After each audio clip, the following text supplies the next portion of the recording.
Good morning, class 9th. In our previous session, we discussed that because of the political instability, a military dictator rise, and his name was Napoleon Bonaparte, who became the leader of the France in 1804. Okay. Now today we are discussing, did women have a revolution? Women में भी revolution हुआ because they had not got the right to vote. So did women have a revolution? From the very beginning, women were active participants in events which brought about so many important changes in French society. They hoped that their involvement would pressurize the revolutionary government to introduce measures to improve their lives. उन्होंने ये सोचा कि उनके जो revolutionary involvements थे वो government को थोड़ा सा प्रेशराइज करेगा और उससे उनकी लाइफ जो है वो इम्प्रूव होगी बट ऐसा नहीं हुआ most women of the third estate had to work for a living they worked as seamstresses means जो टेलरिंग का काम करते हैं और लॉन्ड्रेस sold flowers, fruits, vegetables at the market. All were employed as domestic servants in the houses of prosperous people. Means women were involved in many activities. Most women did not have access to education or job training. Only daughters of nobles or wealthy members of the third estate could study at a convent. जैसे आपकी convent schools हैं okay तो वो वहाँ पे केवल जो wealthy और रिच फैमिली से बिलोंग करते थे वो उनको ही स्टडी करना अलाउड था या वो कर पाते थे working women had also to care for their families that is cook fetch water queue up for bread and look after the children bread जो खरीदने के लिए जो क्यू लगती थी okay here one picture also given see you can see here that Persian women on their way to Versailles when they were going way to Versailles means they did the revolution here okay और ऐसे ही वो जो bread के लिए भी lines में लगी रहती थी their wages were lower than those of men. In order to discuss and voice their interest, women started their own political clubs and newspapers. About 60 women's clubs came up in different French cities. 60 से ज़्यादा जो clubs थे women के वो rise हुए और उन्होंने बहुत सारे मूवमेंट स्टार्ट किए. The Society of Revolutionary and Republican Women was the most famous of them. ये जो इस नाम की जो सोसाइटी थी वो सबसे ज़्यादा फेमस थी. One of their main demand was that women enjoy the same political rights as men. Women were disappointed that the Constitution of 1791 reduced them to passive citizens. Passive citizen और active citizens वहाँ पे जो उनकी category बनाई थी और passive citizens had not right to vote. तो women भी एक passive citizen में ही आती थी. They demanded the right to vote, to be elected to the assembly and to hold political offices. Only then they felt would their interest be represented in the new government. हाँ जब women की तरफ से कोई leader होगा बोलने वाला तभी तो उनके इंटरेस्ट को गवर्नमेंट की पॉलिसीज में ऑप्ट किया जाएगा और वो एप्लीकेबल होंगे. They will think about any of the good task for the women any of the good campaign for the women. Okay, in the early years, the revolutionary government did introduce law that helped improve the lives of women. Together with the creation of state schools, schooling was made compulsory for all girls. और धीरे धीरे जो schooling थी वो सारी girls के लिए compulsory हो गई. न्यू गवर्नमेंट ने ऐसा थोड़ा सा चेंजेस कर दिए थे. Their fathers could no longer force them into marriage against their will. Marriage was made into a contract entered into freely and registered under civil law. So means finally their situations, the condition was changing. Divorce was made legal and could be applied for by both women and men. Women could now train for jobs, could become artists or run small businesses. So a lot of changes were occurred in their situations. Women struggle for equal political rights. However, continued during the reign of terror, the new government issued laws ordering closure of women's club and banning their political activities. But जो reign of terror था, जो rule of terror था, जो Robespierre का, उसमें women के club पे ban था और उनकी कोई भी पॉलिटिकल एक्टिविटीज पे भी बैन था. Many prominent women were arrested and the number of them executed, means उनको किल कर दिया गया. They were executed on the guillotine. Okay, women's movement for voting rights and equal wages continued through the next 200 years in many countries of the world. The fight for the vote was carried out through an international suffrage movement during late 19th and early 20th centuries.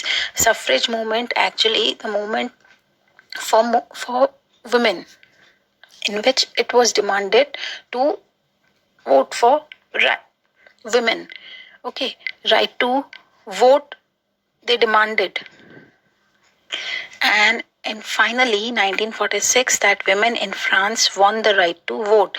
और finally 1946 में उनको right to vote मिला. Okay, now let's come on to the next topic, that is the abolition of slavery. जो एक slavery system था, जो एक दास system था, जो गुलाम बना लिया जाता था लोगों को, थर्ड एस्टेट के लोगों को, उसको वो अबॉलिश हो गई, मीन्स वो खत्म हो गई. One of the most revolutionary social reforms of the Jacobin regime was the abolition of slavery in the French colonies. The colonies in the Caribbean, Martinique, Guadeloupe, and Saint Domingo were important suppliers of commodities such as tobacco, indigo, sugar, and coffee. When Jacobins were ruling over there in the France, they took this most revolutionary social reform, that was abolition of slavery. Actually, the France had established its colonies in various countries. So in Caribbean countries, at these places, Martinique, Guadeloupe and Saint Domingo में उनकी जो colony थी France की, जिनसे France rule कर रहा था, France वहाँ पे रूल कर रहा था. जैसे ब्रिटिशर्स ने हमारे यहाँ पे कॉलोनीज जो एस्टेब्लिश की थी इंडिया में, और हमें जो 200 इयर्स तक जो हमें स्लेव बना के रखा था. ओके, तो इसी तरह से फ्रांस ने भी अपनी जो कॉलोनीज थी, वो उन कॉलोनीज में ये सारी जो कमोडिटीज थी ये सप्लाई होती थी. But the reluctance of Europeans to go and work in distant and unfamiliar lands meant a shortage of labor on the plantations. But अब वहाँ पे दूसरी कंट्रीज में रूल कर रखा था, अब वहाँ की कंट्रीज से ये सारी कमोडिटीज सप्लाई हो रही थी. इट मीन्स कि वहाँ पे ही उनको कैरेबियन आइलैंड्स में ही उनको फैक्ट्रीज एस्टेब्लिश करनी थी. अब फैक्ट्रीज के लिए उनको वर्कर्स चाहिए थे, और Europeans were not interested in working at the distant and unfamiliar lands. So shortage of labor हो गई. ठीक है, so this was met by a triangular slave trade between Europe. और इसी वजह से एक triangular slave trade start हुआ यूरोप में, अफ्रीका में और अमेरिका के बीच में. The slave trade began in the 17th century. The French merchants sailed from the ports of Bordeaux or Nantes to the African coast. अब क्या हुआ, जो फ्रांसीसी जो मर्चेंट्स थे वो अफ्रीका के जो 2 पोर्ट्स थे, बॉर्डेक्स और नेंट्स, यहाँ पे वो शिप लेकर जाते थे. वेयर दे बॉट स्लेव्स, और वहाँ से स्लेव्स जो थे उनको खरीदते थे from local चीफ्टेन्स, branded and shackled. जो स्लेव्स होते थे उनको एक्चुअली वो सील लगा देते थे, मीन्स ऐसे that they are slaves of the French traders and they will work for them, इस तरह से. एंड शेकल मीन्स उनको बांध कर the slaves were packed tightly into ships for the 3 months long voyages across the Atlantic to Caribbean. Okay, there they were sold to plantation owners. जो ये इन जो commodities को प्लांटेशन करता था, टोबैको, इंडिको, sugar, coffee, तो वो उन ओनर्स को ये जो स्लेव्स थे ये सेल कर देते थे. ओके, और फिर वहां पे उन स्लेव्स से काम करवाया जाता था. The exploitation of slave labor made it possible to meet the growing demand in European markets for sugar, coffee and indigo.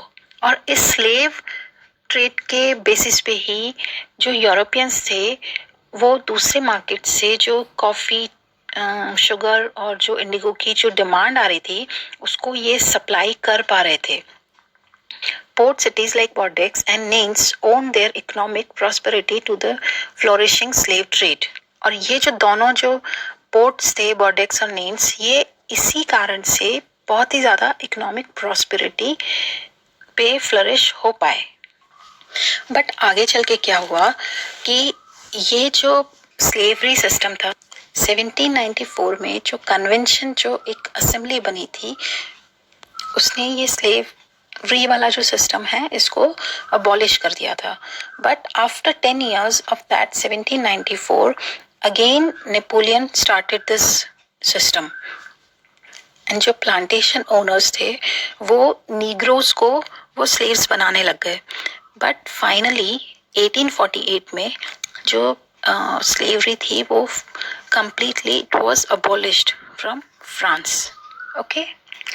After this, one more important law that came into effect soon after the storming of Bastille in because 1789 में 1774 में when Louis XVI became the king. After that, after 15 years of that, when Bastille was demolished, and one more major change that came there, that was abolition of censorship.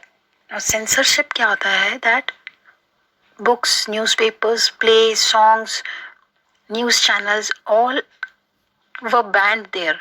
Okay, they were not allowed to telecast any news which was against the government.